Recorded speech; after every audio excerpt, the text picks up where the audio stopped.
రీసెంట్గా ఒక Telugu YouTuber POCSO act కింద 20 ఏళ్ల పాటు జైలు శిక్ష అనుభవించబోతున్నాడు. వైజాగ్కి చెందిన ఈ యువకుడు ఒక మైనర్ బాలికను గర్భవతి చేసిన కారణంగా వైజాగ్ పోక్సో కోర్టు దర్యాప్తు తర్వాత అతనికి జైలు శిక్షతో పాటు జరిమానా కూడా విధించింది. అయితే ఇక్కడ మన టాపిక్ ఆ న్యూస్ గురించి చర్చించడం కాదు, పోక్సో యాక్ట్ గురించి చెప్పడం. అసలు పోక్సో యాక్ట్ అంటే ఏంటి, ఏ తప్పు చేస్తే ఈ యాక్ట్ కింద శిక్షలు పడతాయి, ఎందుకు ఈ యాక్ట్ కింద శిక్షలు కఠినంగా ఉంటాయో చెప్పడం. ఎందుకంటే 20 ఏళ్ల జైలు శిక్ష అంటే ఆ యువకుడి ప్రైమ్ లైఫ్ టైం అంతా కూడా జైలు గోడల మధ్య గడిచిపోతుంది. వెధవేషాలు వేద్దామనే ఆలోచనలు అందరికీ వస్తాయి. అందులోనూ మన ఛానల్ అనలిటిక్స్ ప్రకారం యూత్ బాయ్స్ ఎక్కువ ఉన్నారు కాబట్టి అందరూ దీని గురించి తెలుసుకుంటే మంచిదని చేస్తున్న పాడ్కాస్ట్ ఇది.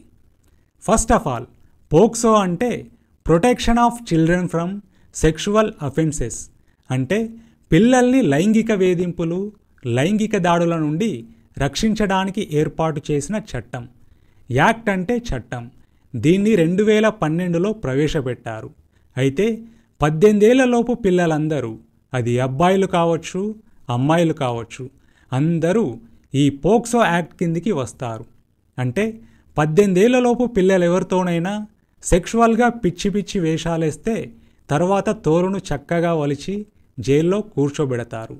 వాళ్ళని సెక్షువల్గా హరాస్ చేసినా, రేప్ అటెంప్ట్ చేసినా, వాళ్ళపై రేప్ చేసినా, వాళ్ళతో సెక్షువల్గా మాట్లాడినా, వాళ్లకు బూతు బొమ్మలు చూపెట్టినా, లేదా చైల్డ్ పోర్నోగ్రఫీని చూద్దామని గూగుల్లో సెర్చ్ చేసినా, వీటిలో ఏ ఒక్కటి చేసినా కూడా అంతే సంగతులు. జాగ్రత్త. ఎందుకంటే ఈ యాక్ట్ కింద వచ్చిన కేసుల్లో దర్యాప్తు చాలా ఫాస్ట్గా ఉండడమే కాకుండా శిక్షలు కూడా కఠినంగా ఉంటాయి.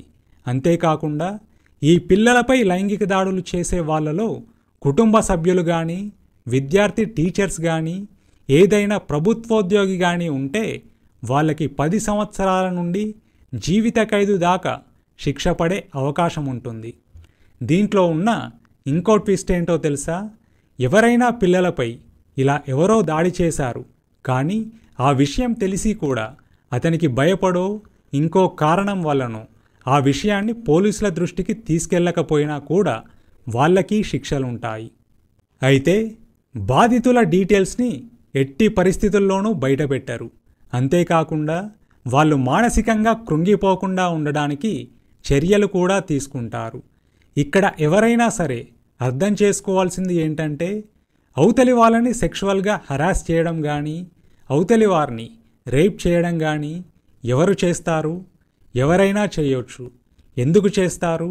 వాళ్ళలో ఒక సెక్షువల్ డిజైర్ కలిగినప్పుడు, దాన్ని కంట్రోల్ చేసుకోలేనప్పుడు. దీంట్లో ఎక్కువగా ఎవరుంటారు? మగవాళ్ళు. అంటే ఆడవాళ్ళలో సెక్షువల్ డిజైర్స్ కలగవన అర్థం? అందరిలోనూ కలుగుతాయి. కానీ మగాడే వెళ్ళి ఆడదానిపై బలాత్కారం ఎందుకు చేస్తాడంటే దానికి కారణం స్త్రీ మగాడి కంటే ఫిజికల్గా వీక్ ఉంటుంది కాబట్టి. ఒక పిల్లి ఎలుక మీద దాడి చేస్తుంది, కానీ అదే పిల్లి కుక్కపై దాడి చేయదు.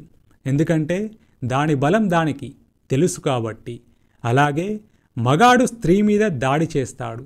అయితే పిల్లల మీద దాడి చేయడానికి కారణం ఏంటంటే, ఫస్ట్, వాళ్ళు ఫిజికల్గా చాలా వీక్గా ఉంటారు.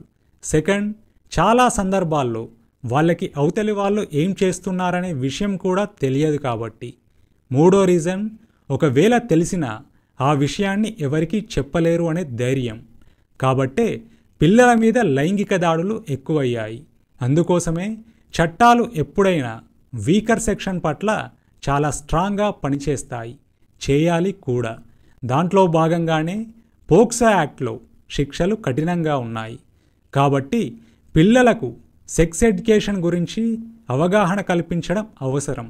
గుడ్ టచ్, బ్యాడ్ టచ్ అంటే ఏంటో చెప్పాలి. ఎవరు చెప్పాలి? పేరెంట్స్ చెప్పాలి, స్కూల్లో టీచర్స్ కూడా చెప్పాలి. అన్నింటికన్నా ముఖ్యంగా మనం ఒళ్ళు దగ్గర పెట్టుకొని బిహేవ్ చేయాలి. క్షణికావేశాలకు పోయి జీవితాలను నాశనం చేసుకోవద్దు. తస్మాత్ జాగ్రత్త.